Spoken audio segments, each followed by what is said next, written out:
Pronto. 7 horas, do dia 27 de setembro de 2021, dando início, então, à aula síncrona, né, da Instituições de Direito Público e Privado. Para a gente poder dar sequência à nossa disciplina, nós vamos fazer uma pequena recapitulação da aula anterior, para depois a gente dar sequência referente ao material nosso aqui. Ok? Na aula passada, nós falamos um pouquinho a respeito da questão da classificação dessa ciência jurídica, né? Falando que essa classificação, ou também conhecido como ramos do direito, é uma classificação de ordem normativa, por isso que ele pertence ao direito positivo. Nós dizemos que o direito positivo nada mais é que a própria norma. E essa questão... Vou tentar afastar um pouco o som. E essa questão, né, ela dá determinações referente a questões, né, voltadas às legislações que são criadas dentro do nosso território. Porém, nós sabemos também que existem também legislações que estão elencadas fora do nosso território, conhecido como direito internacional. E esse direito internacional nada mais é, né, que são legislações dadas além do território nacional e divide-se em dois grandes grupos, direito internacional público e direito internacional privado. O direito internacional público, nós vimos que são aquela normativa que visa justamente, né, a tratar da relação do indivíduo com o Estado e relações que podem envolver o Estado com outro Estado, né, o país com outro país, por exemplo, as relações diplomáticas entre eles. Bem como também, né, a questão que determina, né, as regulamentações que visam as organizações internacionais, como a ONU, a EA e assim por diante.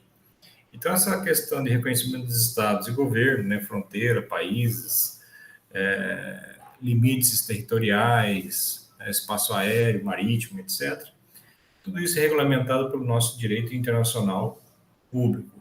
Bem como já falei, é a questão da relação que envolve o indivíduo com o Estado, por exemplo, a questão dos pedidos de extradição, né, deportação, asilo político, né? Então são todas situações que envolvem, né, a condição do sujeito com o Estado e envolve justamente essas normativas de direito internacional de caráter público. Já o direito internacional privado, né, envolve também, né, legislações estrangeiras, porém daqueles indivíduos que, né, ou particulares que têm interesse em mais de um país, né? Destacamos muitas vezes a questão voltada, né, do comércio externo e da questão, né, da regulamentação entre as multinacionais, né? Dando como destaque também, né, um princípio chamado conflito de lei no espaço, onde que tem que haver uma certa flexibilidade em que norma deve prevalecer de uma norma internacional dentro de um território interno em si. Então, são algumas características que envolvem essas normas de caráter externo, chamado de direito internacional, seja de âmbito público ou privado. Já no âmbito nacional, né, nós destacamos também que existem, como majoritariamente, dois tipos de normas, no âmbito público e privado. E essas normas internas de caráter público, né, também conhecido como direito público, existe uma característica referente a essas normas que é conhecida como normas imperativas, ou seja, aquelas normas que impõem suas determinações, né, impõem a sua conduta a ser cumprida. Então, são normas mais rígidas, né? São normas que têm um comando, né, que tem uma imposição de uma conduta que deve ser o quê? Sempre observado nesse sentido. Então, dentro dessa característica de normas, né, ela não dá margem para discussão, uma vez que ela é imposta, tem que ser cumprida. Diferente no âmbito privado, nós vimos que as normas têm um caráter um pouco mais flexível, ou seja, como característica, a norma é considerada como uma norma supletiva, né? Então, é uma norma que, ao impor sua condição, ela dá uma condição, né, de você analisar o seu cumprimento referente às suas determinações de uma forma um pouco mais flexível referente a ela, né? Por exemplo, nós colocamos que no contrato, né, no contrato de compra e venda, por exemplo, existe essa flexibilidade dessa norma, isso é caráter privado. Já no âmbito público, a norma, esse contrato pode ser um pouco mais rígido, é o contrato de licitação, onde você não tem a sua condição, né, a sua vontade, uma vez manifestada, né, sendo colocado em pauta para ser analisado, e sim só do Estado em si. E tem um poderio sobressaindo referente ao privado, nesse sentido, né, sobre o particular. Então, no direito público, né, nós destacamos algumas dessas normas que têm justamente essas características. Por exemplo, o direito constitucional, né, que é uma norma, né, suprema dentro do nosso território, representada pela nossa Constituição Federal, e que tem justamente como característica que toda e qualquer lei criada dentro dessa condição tem que ter embasamento constitucional, ou seja, caso ela não tenha justamente o amparo da Constituição, essa norma acaba perdendo a sua validade. Ela se torna, então, nesse caso, inconstitucional. Então, toda e qualquer lei criada dentro do nosso território tem que ter justamente um embasamento constitucional para ter justamente essa validade confirmada. Destacamos também o direito administrativo na aula passada, né, que é justamente para tratar da gestão pública, ou seja, todo ato administrativo, todo ato praticado pelo gestor da administração pública tem que estar justamente embasado dentro dessa linha de pensamento dado pelo direito administrativo em si, né, em termos não só do próprio gestor, mas dos seus servidores também. Destacamos também o direito penal, né, que trata justamente da tipificação de um ato criminoso e aplicação da sua respectiva punição. Ou seja, todo ato ilícito praticado por um sujeito tem um tipo. E destaca-se nesse sentido a aplicação de uma respectiva penalidade nessa condição. E destacamos também o direito processual, né, que dá justamente os procedimentos que são necessários para reivindicar seja um direito ou mesmo um dever frente ao Poder Judiciário, porque o Poder Judiciário, de acordo com a própria Constituição, é que tem competência para julgar qualquer mérito de um ato praticado por um sujeito para reivindicação de um direito ou mesmo de um dever. E o meio pelo qual se faz justamente essa solicitação, né, ao Poder Judiciário através do procedimento que a lei determina, ou seja, através do direito processual. Por fim, no âmbito privado, né, destacamos também a questão de algumas características de norma de caráter supletivo, né, entre as quais destacamos o direito civil, que vai tratar justamente das relações entre os particulares de modo geral, e tratando justamente dentro dos assuntos que o próprio Código Civil abrange, seja no aspecto da parte geral, ou seja na parte do aspecto da parte especial também. Destacamos também o direito empresarial, que vai tratar, né, da figura do próprio empresário, comerciante, né, e dos atos de comércio, né, e tipos societários que também estão vinculados a esse tipo de disciplina jurídica. E o direito do trabalho também, que nós destacamos que a maioria dos autores, né, doutrinadores, destaca o direito do trabalho, né, que visa as relações, né, entre patrões e empregados, e as suas particularidades desse vínculo empregatício que pode existir entre eles, né? Então, essa parte conduz justamente a parte da ramificação do direito ou da classificação dessa ciência jurídica no modo geral. Depois destacamos a questão voltada aos princípios, né, que regem, né, a vontade de todo e qualquer indivíduo, né, referente ao seu ato de conduta, né, que então dá molde na formação da própria ciência, né, ou da própria normativa também, né. Então, o princípio, né, é tratado também como uma fonte jurídica, né, que orienta e compreende o próprio ordenamento jurídico no tocante à sua elaboração, aplicação, alteração, etc., né. E dentre esses princípios jurídicos, que é um molde, né, justamente da norma, destacamos os princípios constitucionais, né, da própria Constituição. Como eu falei para você, toda e qualquer legislação que é criada no nosso território tem embasamento da própria Constituição Federal. E o que rege justamente a Constituição também são alguns princípios que ali se encontram. Por exemplo, o princípio da supremacia da Constituição, né, em que tudo, né, tem que estar embasado nela e ela é a lei maior que nós possuímos. Então, existe essa hierarquia referente a essa questão da norma, referente da Constituição, referente às demais que são criadas. Falando do princípio da legalidade, né, que ninguém era obrigado a fazer ou deixar de fazer senão alguma coisa sendo em virtude de lei, né? Então, tudo está embasado na própria legislação, então é um princípio também que rege a nossa Constituição, o princípio dessa legalidade, o princípio da igualdade, né, entre as quais nós destacamos, todos são iguais perante a lei, né, é um princípio que informa todos os ramos, né, do direito nessa situação também, né. Falamos do princípio da ampla defesa, que ninguém deixará de se defender ou de recorrer, senão em virtude, né, da própria legalidade da sua defesa nesse sentido, né. Então, são alguns princípios que justamente norteiam a própria Constituição e vai dar embasamento a qualquer legislação criada aqui no nosso território. E, por fim, falamos da questão da dignidade da pessoa humana, que é um dos princípios primordiais, né, que visa justamente, né, dar uma qualidade ainda maior referente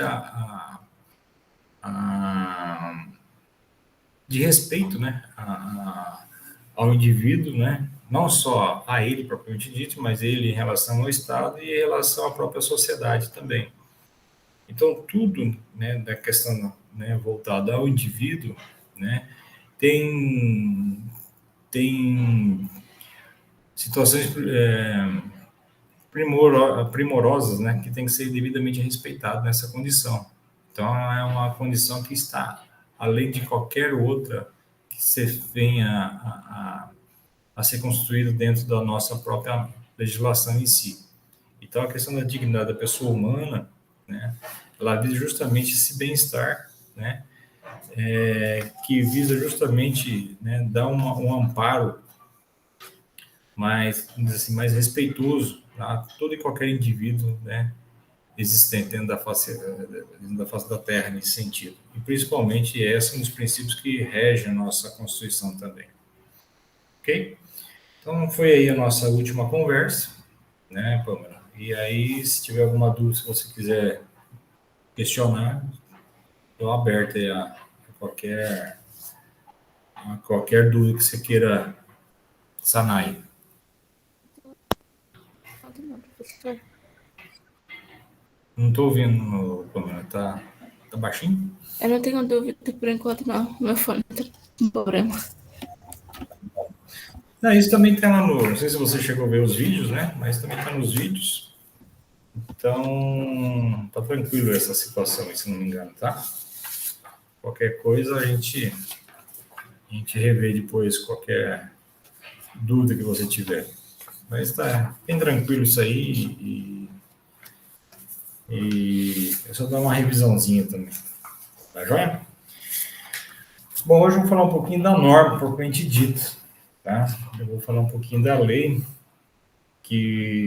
para dar justamente tentando finalizar essa unidade 1, né? Depois a gente vai ter que fazer uma avaliaçãozinha. O pessoal ainda não chegou, mas vamos fazer umas aulas particulares com você aqui, então, tá? Nós vimos que a lei, né, é uma principal fonte jurídica para tentar, então, resolver todo e qualquer conflito de interesse, tá certo? Então, a norma, ela tem esse poder de comando, né, de regra e de conduta, né? Ela é expressada dentro da vontade do próprio Estado, através do intermédio do seu criador, que é o legislador em si, né? E essa vontade, então, ela é materializada de acordo dentro dessa regra jurídica, que é denominada como lei, tá? Agora, a lei tem várias conceituações que abrangem as suas características, né? Mas a gente justamente adota uma conceituação dado por um legislador, aliás, por um doutrinador, né, que viveu isso lá no século passado, na verdade, tá? Que é um dos autores do nosso Código Civil, mas não é o Código Civil atual, mas é um Código Civil anterior a esse que está em vigência. O que criou, um dos criadores do Código Civil em vigência é chamado Miguel Reale. Mas o que eu vou dar a conceituação é do anterior, de 1916, esse código, na verdade, tá? Chamado Clóvis Bevilacqua. Mas por que eu vou usar essa conceituação dada pelo Clóvis Bevilacqua? Bom, essa conceituação ela é utilizada até hoje, na verdade, porque apresenta algumas características básicas que deve conter toda e qualquer lei, propriamente dito. Tá? Por isso que eu estou usando desse indivíduo lá, que foi um dos criadores do Código Civil do século passado, de 1916. O que ele diz referente ao que é uma lei? Bom, só para você ter uma ideia. Lei é uma regra geral, né, que emanado de autoridade competente é imposta coativamente à obediência de todos. Tá? Então, essa é uma conceituação dada pelo Clóvis Bevilacqua referente à lei. Então, eu vou repetir. Lei é uma regra geral que, emanado de autoridade competente, é imposta coativamente à obediência de todos. Então, dentro dessa conceituação, nós vamos extrair algumas características que devem conter toda e qualquer lei, propriamente dito. Tá? Primeira característica, é uma regra geral, ou seja, é uma ordem geral. Tá? Então, ela tem um caráter, né, que abrange a todo e qualquer indivíduo, ou seja, tem um caráter de universalidade, abrange a todos. Tá? Então, a primeira condição da característica de uma lei, ela tem abranger todo e qualquer sujeito, todo e qualquer indivíduo, né, que tem que ser abraçado pela própria lei.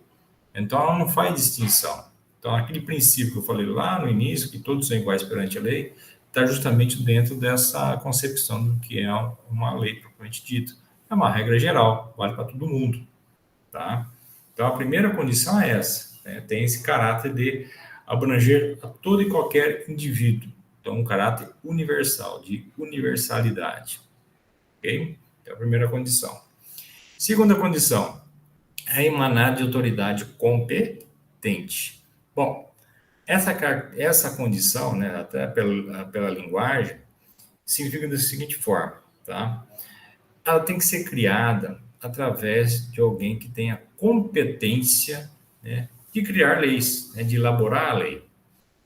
Essa criação, de elaboração de uma lei, né, é dada pela nossa Constituição também. Tá? A própria Constituição determina quem que tem esse fator de competência de dar a criação e da elaboração de uma lei. E essa competência de elaboração ou de criação de uma lei recai a quem? Ao poder legislativo, em praxe. Tá? Ao poder legislativo. Quer dizer, cabe ao poder legislativo a competência de criar leis. Esse poder legislativo, na verdade, ele tem várias abrangências, né? Ela tem uma condição, né, bastante abrangente nas várias esferas que constituem justamente o poder legislativo, seja na esfera federal, estadual ou mesmo municipal. Na esfera federal, ela é formada por quem? Pelo Congresso Nacional, que abrange tanto o Senado Federal, como também a Câmara dos Deputados Federais. Por isso ela é considerada como uma condição, né, o Congresso, através, né, dessas duas casas, né, como sendo o quê? Uma esfera que abrange as duas casas na questão chamada como bicameral, tá? Porque tem as duas casas, tanto o Senado Federal, formado pelos senadores, como também pela Câmara dos Deputados Federais, pelos deputados federais nesse sentido. Então, por isso que ela tem a característica de ser bicameral, duas casas. Tá? Na esfera estadual, através da representatividade da Assembleia Legislativa, né, seus representantes são os deputados estaduais, e na Câmara de Vereadores, né, no município, né, através dos seus vereadores.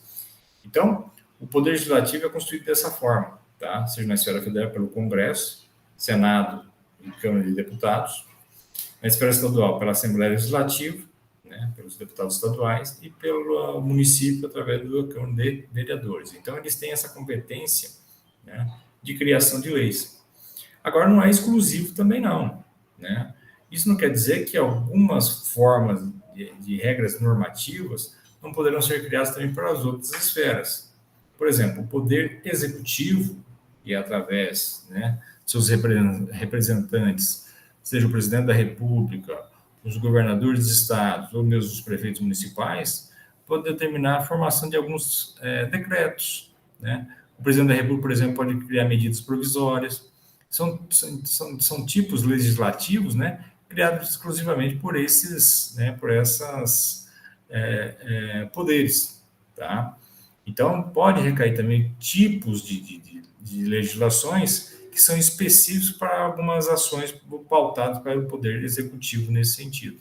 Então, também não é uma exclusividade ao poder legislativo de criar leis, mas a maioria delas, para tornar justamente essa concepção de regra de conduta, de normas nesse sentido, se recai justamente pela competência atribuída pela nossa Constituição Federal ao Poder Legislativo nesse sentido, mas não é exclusivo.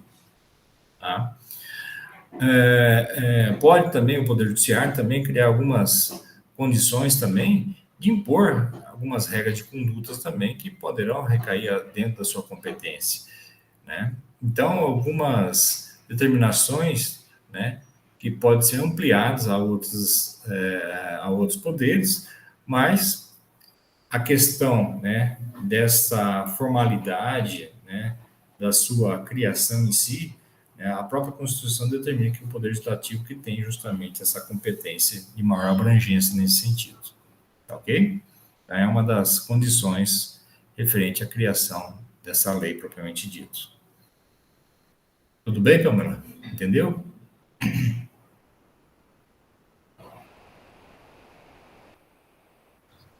Professor, é que não tá conseguindo abrir o áudio aqui. Mas aí, tá alguma dúvida ou não? Não. Tranquilo? Então essa é uma das características, né, que deve conter, então, a lei propriamente dita, ok? Agora, quando é que ela começa a entrar em vigência? Né? Quando é que ela se torna obrigatória para a gente cumprir referente a isso? Tá? Essa questão da vigência ou da obrigatoriedade do cumprimento de uma lei, ela passa por algumas etapas, né, para serem cumpridas, né, dentro dos procedimentos de elaboração dela, para que depois ela se torne obrigatória para o seu cumprimento. Tá? Então, vamos supor que a gente cria uma lei de amplitude nacional, né? Então, ela tem que ser criada pela esfera federal, ou seja, pelo Congresso Nacional. Tá? Como falei para você, o Congresso Nacional é formado por duas casas, seja através da Câmara dos Deputados ou pelo Senado Federal. Tá? Então, vamos pensar numa norma, né, como exemplo, só para a gente poder ilustrar essa situação, que ela foi criada pela esfera federal, né, pelo Congresso em si, então ela tem que passar pelas duas casas. Então, ela passa pelo projeto de lei ainda, né, para entrar em discussão, em pauta, aquela situação toda, né, e passa por vários trâmites que são elaborados dentro da própria casa nesse sentido. E vamos supor que ela foi, né, passando pelos trâmites de Constituição e Justiça, né, pela questão orçamentária, sei lá, toda situação nesse sentido, e ela foi aprovada até né, se tornou até constitucional, tá, para poder justamente ser aprovada referente às votações que são pertinentes nesse sentido. Então, uma vez sancionada lá na Câmara, ela pode ser levada lá ao Senado, né, para ser justamente discutida e verificado se está, né, de acordo com os interesses, né, que são pertinentes àquela casa também. E vamos supor que, através das suas votações, ela também tenha sido aprovada, né, com todas, né, as condições, né, dessa aprovação. Então, ela foi aprovada pelas essas duas casas. Uma vez que ela foi aprovada, né, ela tem que ser apresentada ao Poder Executivo, tá? Por que é o Poder Executivo? Porque ela vai ser analisada da seguinte forma: ela pode ser sancionada, ou seja, ser aprovada, seja na intra ou parte, sei lá o quê, né? Mas vamos ver se ela pode ser sancionada, ou ela pode ser o quê? Vetada, ou pode ser o quê? Inibida, nesse sentido. Então, ela é aprovada ou reprovada, ou sancionada ou vetada. Uma vez que ela é sancionada, ou seja, foi aprovada, né, pelo chefe do Poder Executivo, tá? ela tem justamente, né, essa sanção, né, ela se torna já uma lei. Porém, ela não tem ainda validade. Tá? Ela tem que passar por um outro procedimento chamado de promulgação. O que a promulgação determina? Né? Ela determina justamente, né, a análise que se tem que ser feita dentro dos parâmetros constitucionais. Né? Ou seja, ela vai mandar ainda ser publicada uma lei com todos os requisitos necessários para se tornar o quê? Executória. Né? Ou seja, ela vai reconhecer ela como válida, né? E ordenar o quê? O seu cumprimento, né? Por todos nesse sentido. Só que depois de ela ser publicada, quer dizer, um outro procedimento de validade dessa lei, que ela pode se tornar o quê? Né? Essa lei como existente. Então, na questão para torná-la válida, ela tem que passar por todos esses 3 procedimentos: o sancionamento dela, né, a promulgação e a sua publicação. Só que a partir dessa última fase, que é a publicação, que ela pode se tornar obrigatória ou não. Tá? Na verdade, a publicação ainda vai se tornar a lei o quê? Conhecida. Né? Ou seja, né, tornar conhecida para todos. Esse é o significado dessa última fase, né, conhecida como publicação em si. Tornar ela conhecida. Né? Mas não quer dizer que ela ainda já está valendo. Até poderá. Mas o que leva em consideração essa questão de validade dela? Bom, é o grau de cumprimento que ela pode ter. Né? Ou seja, o grau de complexidade que essa lei pode ser, né, ser cumprida ou não. Como assim? Desculpa. Quanto maior for a complexidade de cumprimento de uma lei, né, mais extensivo tem que ser esse prazo a partir da publicação, para que todos tornem conhecido dessa lei. Ou seja, essa lei, né, para se tornar válida e obrigatória, válida é cumprir as 3 fases: sancionada, promulgada e publicada. Publicação, falei agora há pouco, é tornar a lei conhecida, para que todos tomem conhecimento em frente a ela. Tanto que existe um princípio, né? Mas eu não conheço a lei. Isso pouco importa. Uma vez que ela foi publicada, ela se tornou válida nesse sentido, né? E ninguém pode alegar essa situação como defesa, vamos dizer assim. Porém, né, a partir dessa publicação, ela pode se tornar obrigatória ou não, dependendo do quê? Do grau de complexidade que a lei tiver. Se ela for mais complexa, quer dizer, mais difícil de ser cumprida, é necessário dar um prazo maior a partir dessa publicação, para que todos tomem o quê? Conhecimento em frente ao seu cumprimento. Quanto mais básica, quer dizer, mais simples for essa lei, ela pode ser aplicada imediatamente a aplicação da sua obrigação em si, do seu cumprimento. Por exemplo, uma lei que foi criada, né, vamos supor que a partir de amanhã, né, torna-se pública uma lei que determina que todos nós temos que andar com, sei lá, só para inventar aqui, né, de cabelo lavado. Bom, isso não tem problema nenhum, né? Você lavar um cabelo, basta, né? Só tomar um banho e passar um shampoozinho, sei lá o que lá, para isso ser determinado. Então, não vai dar nenhum problema maior para que todos possam cumprir justamente essa determinação legal. Né? Então, ela pode ser aplicada de imediato a partir da publicação dela? Pode. Né? Diferente de alguma outra situação um pouco mais complexa. Né? Por exemplo, o nosso atual Código Civil, só para você ter uma ideia, ele foi elaborado em 2002, né, a conclusão dela. Porém, a vigência dela só foi determinada a sua obrigação de cumprimento um ano após a sua publicação, ou seja, em 2003. Por quê? Porque o alto grau de complexidade referente às mudanças que houver do código antigo em relação ao código anterior foram muito grandes, então foi necessário dar justamente, né, uma extensão, né, de prazo bastante longo, quer dizer, um prazo de 1 ano, né, para que ela poderia ser o quê? Cumprida na íntegra por todo e qualquer indivíduo, né, por todo e qualquer cidadão. Então, essa situação, dentro da publicação dessa lei, que foi em 2002, para entrar em vigência, que só foi em 2003, né, foi justamente esse prazo bastante delongado, ou seja, um prazo de 1 ano, para poder justamente que todos consigam o quê? Cumprir o que foi determinado pela nova legislação em si. Tá? Isso, lógico, foi feito de uma forma que expressa, ou seja, dizendo na própria lei, esta lei entrará em vigência 1 ano após a sua publicação, certo? Então, essa questão, né, é bastante extensa referente ao prazo que foi dado para o cumprimento de uma lei, tá?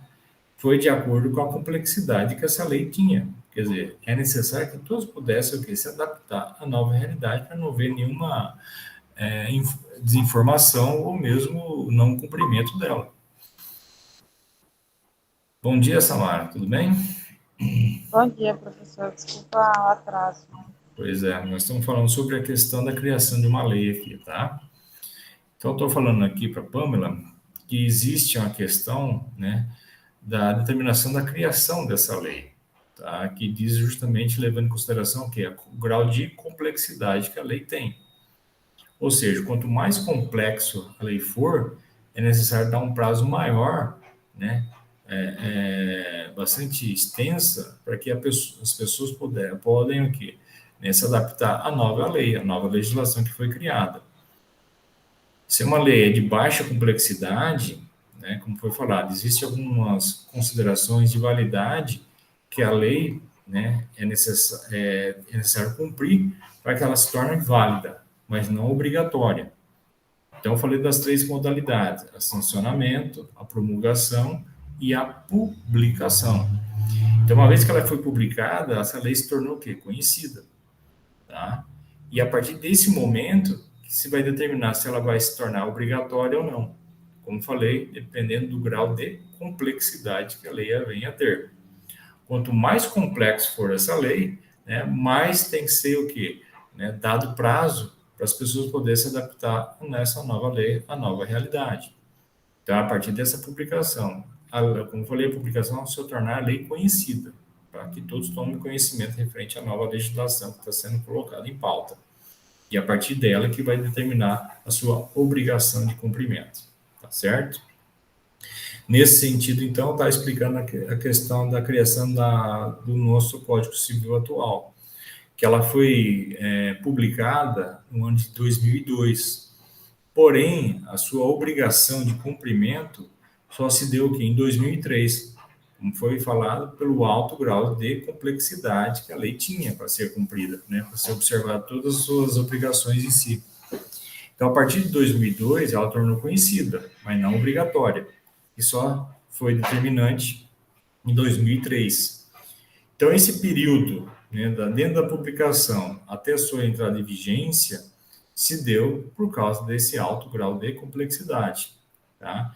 E isso foi feito de uma forma o quê? Expressa na lei, ou seja, escrita pelo próprio legislador dentro da nova legislação. Ou seja, determinada de forma expressa da seguinte forma: esta lei entrará em vigência 1 ano após a sua publicação, certo? 1 ano após a publicação, pelo grau de complexidade que essa lei possui. Nesse sentido, entre o espaço compreendido entre a publicação da lei e sua entrada em vigência, foi determinada um nome próprio, chamado o quê? De vacância da lei. Tá? O que significa vacância da lei? Também conhecido como vacatio legis, vacatio, né? Mas a pronúncia é vacatio legis. Vacatio legis, ou vacância da lei, é o estado que compreende entre a sua publicação e sua entrada em vigência, né? Sua obrigatoriedade. E para que ela serve? Serve para as pessoas poderem se adequarem, né? Se adaptarem à nova legislação que está sendo aqui, está sendo imposta. Tá certo? E isso pode variar. né, de acordo com o grau de complexidade que a lei tenha. Então, o legislador pode determinar de forma expressa, quer dizer, escrito na lei, dependendo do grau de complexidade que essa lei tenha, né, sei lá, 15 dias após a sua publicação, 30 dias, 60 dias, 90 dias, como foi falado, um ano após a publicação, né, de acordo com o que foi colocado pelo Código Civil, né, isso levando em consideração sempre o quê? O grau de complexidade da lei. Entenderam? Então, toda vez, né, que for criada uma nova lei, tá, o próprio legislador vai entender, né, qual é o grau de complexidade ao seu cumprimento. Por exemplo, foi determinado, né, pelo Código Nacional de Trânsito, né, que todo veículo, isso foi, né, algumas mudanças que houveram justamente dentro dessa legislação. Todo veículo que saísse de fábrica, por exemplo, né, tinha que ter o seu extintor de incêndio dentro da validade, né, de acordo com um determinado produto que lá se encontrava. Tá? Passou-se um tempo, né, houve uma mudança referente à composição, né, do extintor de incêndio. Então, as pessoas tinham um prazo para poder justamente, né, modificar a aquisição desse extintor pelo outro extintor em si. Então, pelo alto grau, né, porque as pessoas tinham que ter um poder aquisitivo para poder adquirir esse produto, né, esse novo produto de extintor, né, as fábricas tiveram que se adaptar para fazer justamente essa mudança, né, quer dizer, tem toda uma engenharia, né, que é necessário para que todos pudessem se adaptar para poder ter a aquisição desse novo produto através desse novo extintor, tipo de extintor de incêndio. Foi feita toda essa situação para as pessoas poderem ter essa aquisição, caso contrário, ia levar multa, né, ter algumas situações um pouco inviáveis para cada uma delas.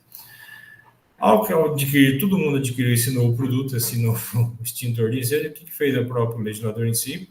Extinguiu a obrigatoriedade de uso do extintor dentro dos carros também. Quer dizer, houve uma outra situação de mudança referente à legislação. Quer dizer, foi uma palhaçada, na verdade, né? Então, existe todos esses fatores, né, para as pessoas poderem se adaptar. É o caso que foi da cadeirinha também, e assim vai, né, para as crianças. Quer dizer, todo mundo tem que se adequar, não é só o consumidor, mas quem produz também, né? Então, dentro da sociedade, existem N fatores que podem trazer algumas situações, né, de inviabilidade caso fosse aplicado imediatamente. Então, é necessário dar um prazo maior para as pessoas poderem justamente o quê? Se adequarem, né, se adaptarem à nova legislação que está sendo imposta. Caso contrário, para não sofrer nenhuma sanção, nenhuma penalidade futura nesse sentido também. E isso vai depender do quê? Do grau de complexidade e o cumprimento dessa nova lei. Então, esse período de vacatio legis, que eu falei agora há pouco, entre a publicação da lei até ela se tornar obrigatória, tá? Isso pode variar de acordo com o grau de complexidade que a lei tenha. Quanto mais complexo for a lei, maior é a extensão desse prazo, né, de adaptação. Tá? E isso o legislador pode determinar de forma que expressa, ou seja, escrito na lei. Então, ele vai determinar essa lei terá vigência 15, 20, 60, 90, um ano após a sua publicação. Isso vai estar determinado, né, expressamente nessa condição. Agora, pode existir também uma situação, né, que o legislador também não fala em nada, ou seja, não escreve nada dentro da criação dessa lei em si.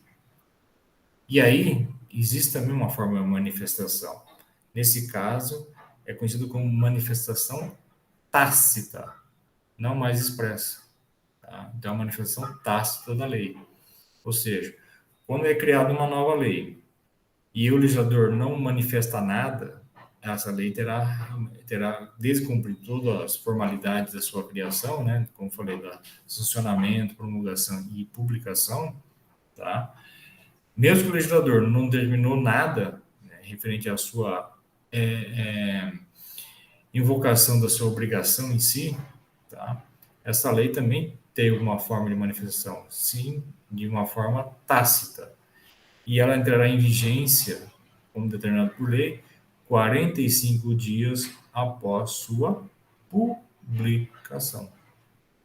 Ok? Então, essa é uma outra formalidade, né, uma outra modalidade em si, né, de criação de obrigatoriedade de uma norma.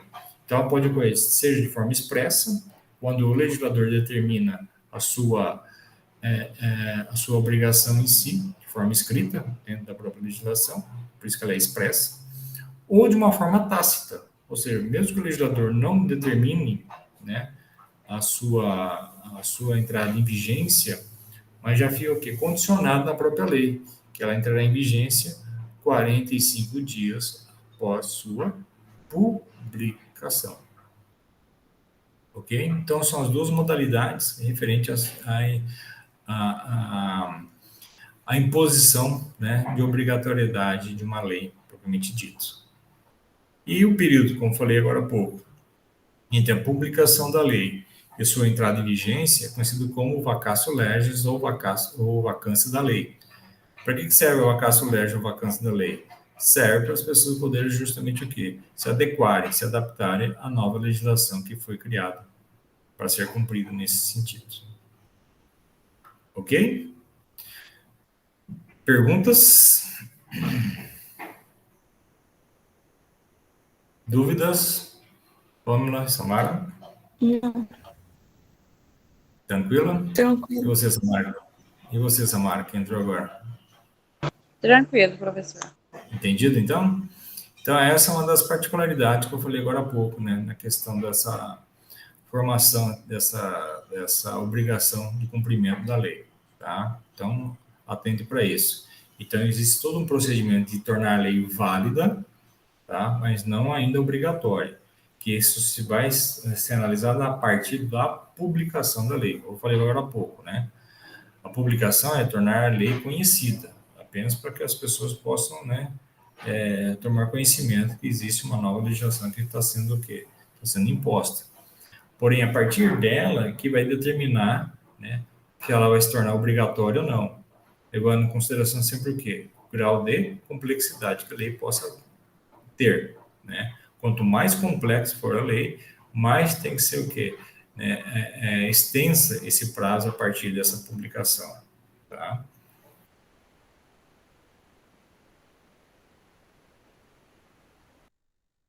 Que aquela lei pode ser aplicada imediatamente e pode determinar de forma expressa, né, escrito nela, que essa lei entrará em vigência na data de sua publicação. Não tem problema nenhum. Agora, se ele entender que é necessário dar um tempo para as pessoas poderem se adequarem a ela, né, então ele vai estender a partir dessa publicação. Agora, o prazo que vai ser dado, ele que vai determinar 30, 60, 90, um ano, sei lá. Ele que vai levar sempre em consideração o quê? Né? Quanto mais complexo, mais prazo tem que ser dado, para justamente as pessoas poderem se adequarem à nova legislação que está sendo imposta nessa condição. Agora, se ele também não falar nada, já fica subentendido, né, de forma tácita, que essa lei entrará em vigência 45 dias após a sua publicação. E esse período, né, entre a publicação e sua entrada em vigência, a determinação dela se dá através dessa vacatio legis ou vacância da lei, tá? Para que as pessoas possam justamente se adequarem à nova realidade. Ok? Então, esses são alguns fatores que se levam em consideração na formação dessa nova legislação que está sendo criada nesse sentido. Bom, então, além da conceituação das características, né, das competências que eu falei agora há pouco, referente ao Poder Legislativo e da sua obrigação, eu vou falar um pouquinho da questão da irretroatividade da lei. Tá? Essa questão da irretroatividade, ela é uma regra, na verdade. Tá? E a lei, ela não volta atrás. Uma vez que ela foi criada, ela vai julgar situações presentes e futuras, não situações passadas, né? E já passou, já passou. Então, a partir do momento que ela foi criada, dali para frente, ela vai começar a impor sua condição, ela vai analisar dali para frente, tá, a sua condição, não situações passadas, tá? Se ela for julgar algum ato passado, né, se for para beneficiar alguém. Caso contrário, essa lei não tem condições de analisar nenhuma situação passada. Isso como for uma exceção ainda, tá? Porque, como regra, está dizendo a próprio tema, e retroatividade. Ela não analisa fato passado, somente situações presentes e futuras, tá? Agora, como é que ela pode julgar um fato passado? Tá? Só se a lei for mais benéfica. Por exemplo, se eu cometo algum ato ilícito, né, pela legislação atual, e a penalidade prevista por esse ato ilícito cometido por mim, né, é uma punição de 20 anos de cadeia, vamos dizer assim, tá, de reclusão. Mas nesse intervalo ainda não fui julgado, quer dizer, eu estou sendo processado nessa condição. E houve uma mudança de lei durante esse período. E a penalidade está, como está dizendo, na legislação atual, que é de 20 anos, cai para 10. Tá? E ainda não fui condenado ainda. Nessa condição, eu vou pleitear que legislação? A nova legislação, porque ainda não tem uma decisão transitada e julgada, ou seja, uma situação que já foi julgado, né, através através de uma decisão judicial nesse sentido. Então, eu posso pleitear uma lei mais benéfica. Em vez de eu ter que cumprir 20 anos de reclusão, eu vou solicitar a penalidade de 10. Né? Então, é uma lei mais branda, uma lei mais benéfica que vai me beneficiar nesse sentido. Então, nesse caso, né, mesmo que eu cometi um ato, né, no passado, mas a legislação que vai entrar em vigência é uma legislação nova, caso que porque ainda não fui julgado, né, por aquela decisão passada ainda. Então, para ocorrer justamente essa situação de utilização de uma lei mais benéfica, eu tenho que analisar 3 fatores preponderantes. Tá? Se ocorrer qualquer uma dessas 3 situações, não tem como julgar fato passado. Aí cumpre-se a regra, ou seja, situações presentes e futuras de acordo com a nova legislação. Quais são essas 3 situações, ou 3 princípios que a gente coloca, né, que uma vez acontecendo, a lei não poderá analisar fatos passados como exceção. Chama-se ato jurídico perfeito, sentença, trânsito julgado, coisa julgada, e o direito adquirido. Tá? Então, ocorrendo qualquer uma dessas 3 princípios, qualquer 3 hipóteses nesse sentido, a lei não poderá o quê? Julgar nenhum fato passado, só situações presentes e futuras, ou seja, cumprindo a regra. O que é um ato jurídico perfeito? É aquele ato já realizado, já consumado numa situação anterior, não tem como voltar atrás. Tá? Então, a situação, uma vez já deu o procedimento de acordo com a própria legislação, quer dizer, cumpriu todas as etapas que a lei determina, não tem como julgar fato anterior, não tem como julgar fato passado nesse sentido. Só para vocês terem uma ideia, vou citar como exemplo aqui, tá? Só para vocês terem uma noção do que é um ato jurídico perfeito nesse sentido. Alguns anos atrás, eu realizei uma audiência, né, uma audiência civil, que analisou justamente uma ação de indenização, né, por acidente de trabalho na esfera civil, em que um antigo empregado na determinada empresa, tá, sofreu um acidente de trabalho e acabou falecendo justamente nessa situação toda. E eu fui, na verdade, substituir um colega dentro da audiência, chamada audiência de instrução e julgamento. Quer dizer, vocês já tinham uma audiência preliminar, né, que é de conciliação, não houve acordo, deu-se prosseguimento aos procedimentos dentro do processo em si, até chegar nessa audiência de instrução e julgamento, onde são ouvidas as partes, né, as testemunhas, e o juiz vai dar uma sentença. Tá?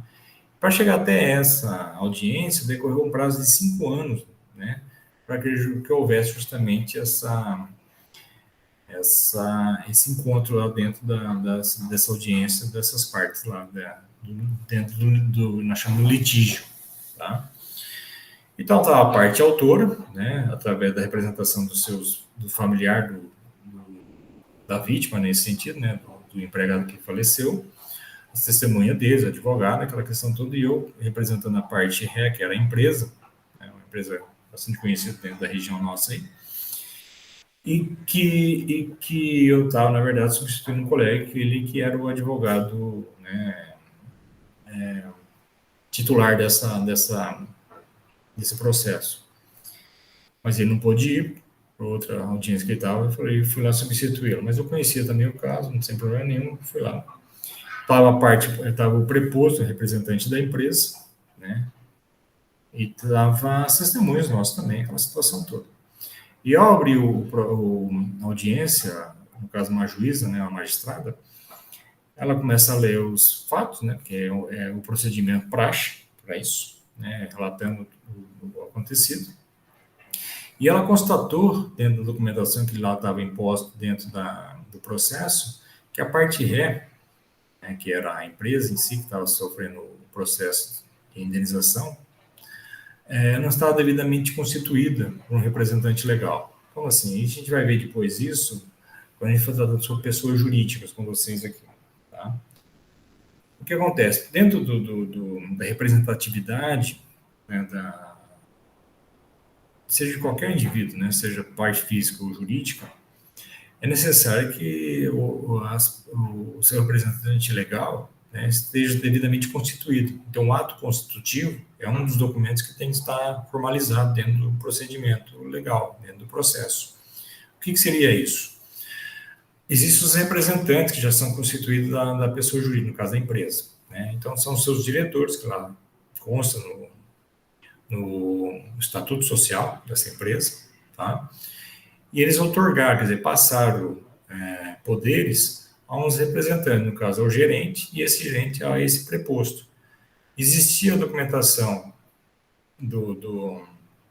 dos diretores ao gerente, mas não tinha do gerente ao preposto, ao qual se constava na audiência. E isso foi constatado pela própria juíza, nesse caso, pela magistrada. Nesse caso, né, a empresa em si não estava devidamente constituída, não estava devidamente representada formalmente, ou seja, legalmente. E o que a juíza estava alegando? Caso não fizesse justamente a adequação, né, dessa representatividade através de uma carta de preposição, por exemplo, do gerente ao preposto que ali representava, a empresa não estava presente nessa audiência, ou seja, ela ia aplicar uma punição, nós chamamos de revelia. O que a revelia determina?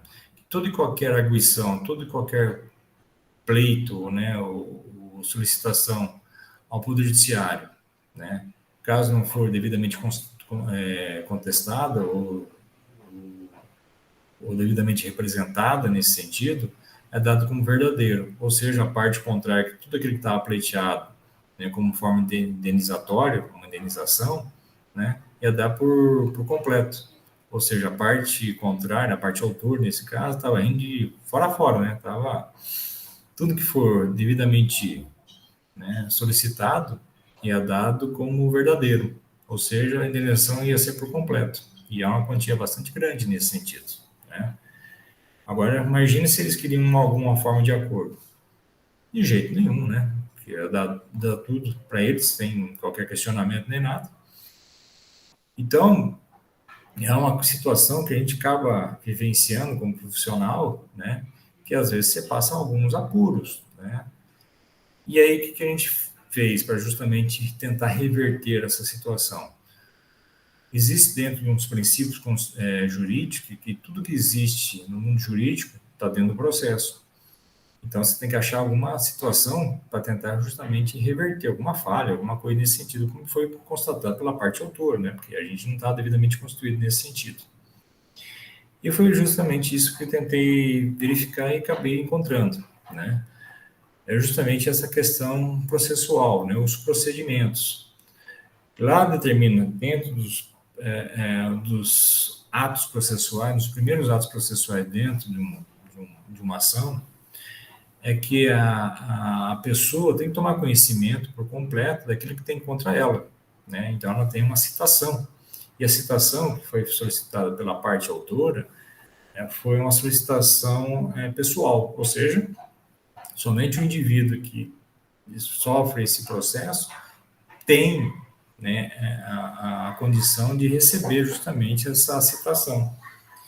E como foi constatado, quem tem essa condição já prevista em norma, como foi colocado lá, são os diretores. Então, nenhuma outra pessoa, nenhum outro indivíduo poderia receber tal citação judicial, né, promovido pela parte autora nesse sentido. Então, o oficial de justiça tem que entregar em mãos ao próprio diretor ou diretores que ali fazem a representação legal dessa empresa em si.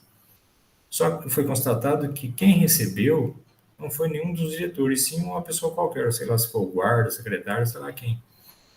E isso foi constatado justamente através da comprovação das assinaturas, né, de quem foi, pelo nome da pessoa que lá se encontrava, ou seja, a parte ré não foi devidamente citada, ou seja, não tomou conhecimento oficialmente dessa ação que constava contra ela.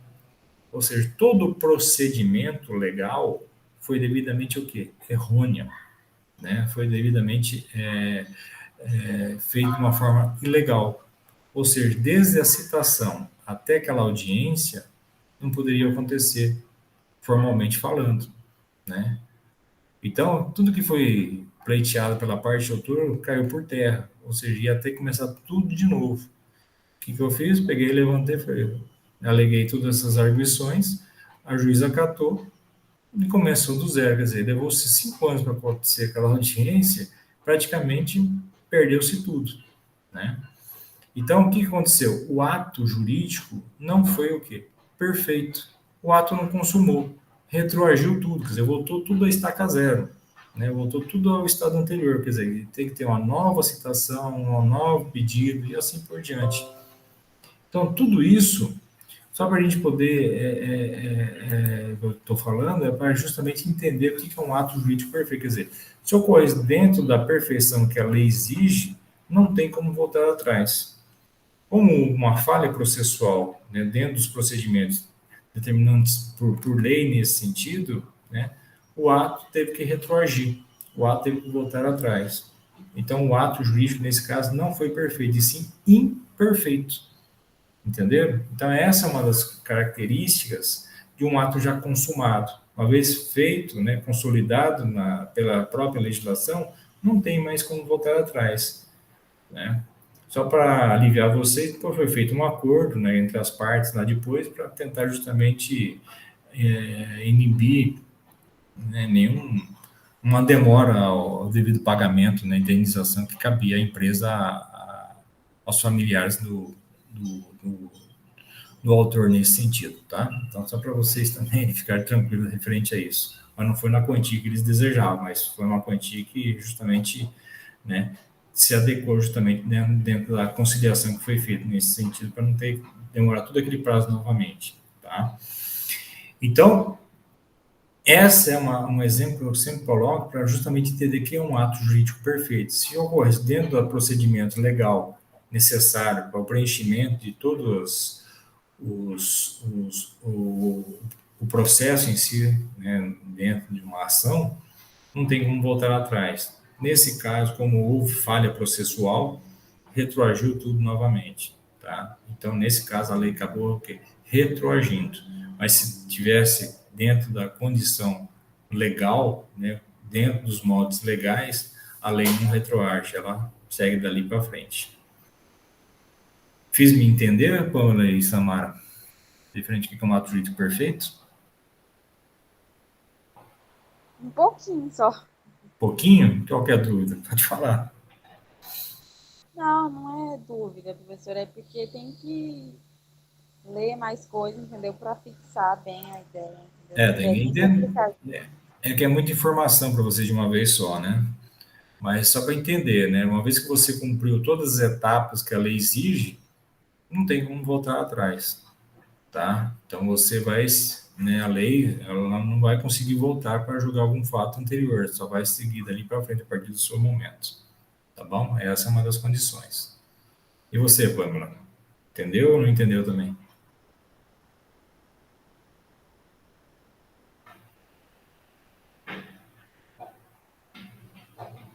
Pamela?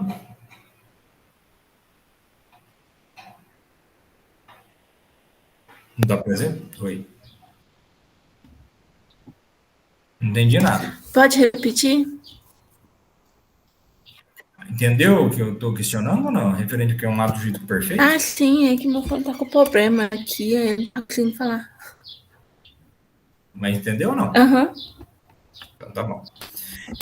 E para a gente poder finalizar esse assunto, tá? Nós vamos falar um pouquinho o que é a sentença de trânsito de julgado.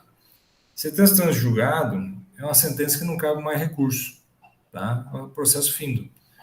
Até onde você pode recorrer? Bom, você tem 4 instâncias para recorrer, né? Nós temos a primeira instância, né, que é onde você entra com o processo, depois tem o Tribunal de Justiça, que é a segunda instância, o STJ, que é a terceira instância, e no último é o Supremo Tribunal Federal, tá? Que seria a quarta e última instância. Para chegar até lá também tem todos os procedimentos legais. Uma vez que você não cumprir nenhum procedimento, você não consegue nem chegar nem lá, né? Você não consegue nem passar pelo Tribunal de Justiça. De repente você perdeu um prazo, já era, acabou também, tá? Então tem todo um procedimento para poder justamente solicitar, né, a revisão de qualquer ato processual, processo, seja o que for, até o Supremo Tribunal chegar. E uma vez que lá estando e decidido por eles, não tem mais recorrer. Então é o quê? Uma sentença trânsito em julgado. É uma sentença que acabou, não tem mais recurso nenhum para ser analisado, tá? Uma vez feito isso, não se modifica, acabou.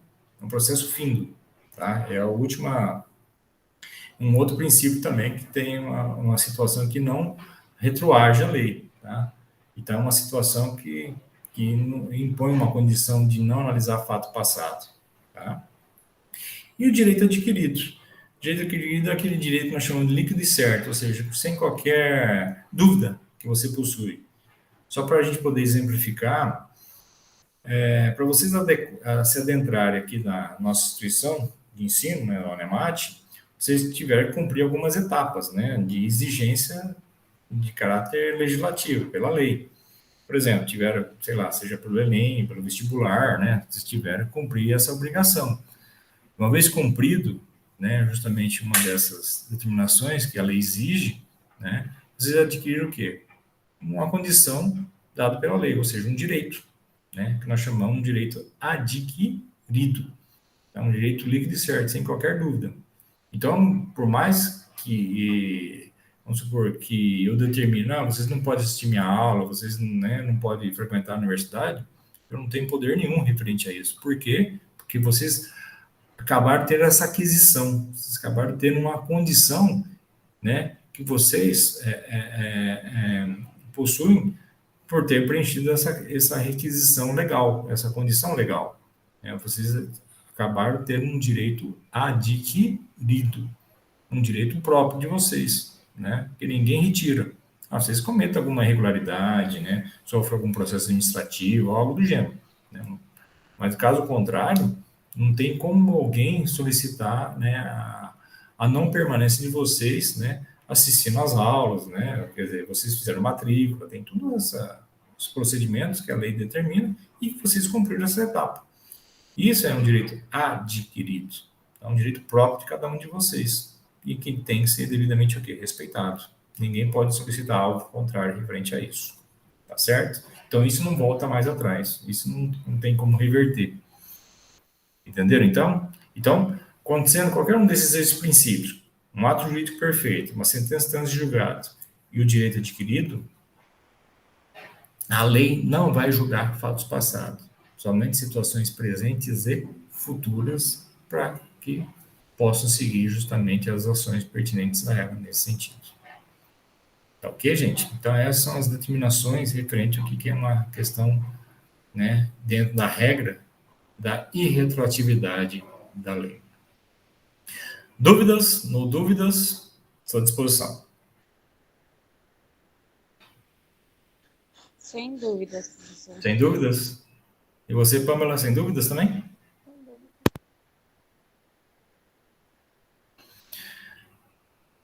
Não ouvi, viu, Pamela? Só para saber. Sem Né? dúvidas. Acho que está com problema. Então, tá bom. Então, meninas, com isso, então, eu concluo a aula de hoje. Tá? Eu agradeço a presença de vocês. Caso vocês tenham alguma dúvida, né, vocês peguem lá desde o início a nossa gravação dessa aula de hoje e peguem também o material que está lá fornecido lá no SIGAI e a apostila também. Tá? Então, agradeço Tá bom. as duas, né? Uma boa semana, muita saúde para vocês e até a próxima, se Deus quiser. Boa semana para o senhor Tá também. Obrigada, professor. Bom dia. Bom Tchau. dia. Tchau, tchau, tchau. Tudo de bom para vocês.